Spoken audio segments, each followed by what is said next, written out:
దాని తర్వాత ఆ ముద్దాయిల ఆరుగురు జనసేన కండువా కప్పుకున్నారండి. అంటే వాళ్ళకి చెప్పారు, అరే వైసీపీ అంటే ఆవిడ మాట వినదురా, జనసేన వీరాభిమాని, మీరు జనసేన కండువాలు కప్పుకోండి, మిమ్మల్ని ఏమి చేయలేదు, పార్టీ ఎజెండా ఉంటుంది కదా, మీరు పార్టీ గొడుగులో ఉండండి అన్నారు. తర్వాత వాళ్ళు జనసేన కండువాలు కప్పుకున్నారు.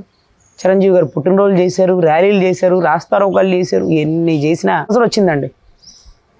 అంటే వీళ్ళకి సంబంధించిన వాళ్ళు జనసేన వాళ్ళు తెలుసా, ఉడికి ఎక్కువ జనసేన వాడి దేవుడికి ఎక్కువ, ఆడపిల్ల జీవితం నాశనం చేసేస్తాడా, లేదండి మీరు పార్టీ స్టాండ్లో ఉండాలా, మీరు అలాగ విరుద్ధంగా పోతే మీ పదవి పోతుందండి. పదవి కోసం ఆశించి నేను ఏదైనా పని చేశానా? నేను ఆశించిన పని చూసి పదవి ఇచ్చారా? ఈ పదవి తృణప్రాయంతో వదిలేసి ఆడబిడ్డకి న్యాయం చేస్తాను, గుర్తుపెట్టుకో. నేనేమి ఎమ్మెల్యే టికెట్, ఎంపీ టికెట్ ఆశించి పార్టీ ఎజెండా కింద పనిచేసి పార్టీ చెప్పిన దానికల్లా తందాలు ఆడడం. నా అభ్యుదయ భావాలు నచ్చి, అన్న నీలాగే నాలాగే ఇద్దరం ఒకే ఆదర్శాలతో ఉన్నామమ్మా, పార్టీకి సొసైటీకి పనిచేయాలని చెప్పి తీసుకున్నారు. ఒకవేళ పార్టీనే ఈ పని చేయొద్దు అన్నది అనుకో, పార్టీకి నాకు జాంతనై కేల్కతం దుకాణం బంద్ అనుకుని ఫిక్స్ అయిపోయా. తర్వాత రోజు ఇక ఆరుగురిని అరెస్ట్ చేసే మూమెంట్ వచ్చింది.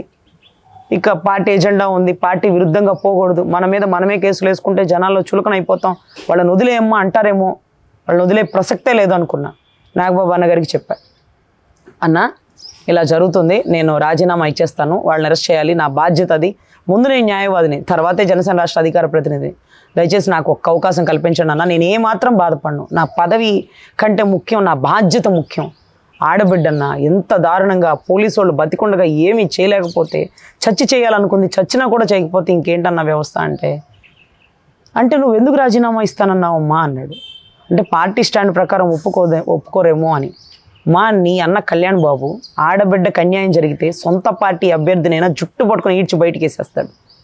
సొంత పార్టీ అభ్యర్థినైనా వాడు ఏ కేడర్లో ఉన్నప్పటికైనా ఒక ఆడబిడ్డ చావుకి ఒకడు కారణం అయ్యాడంటే వాడు జనసైనికుడే కాదు.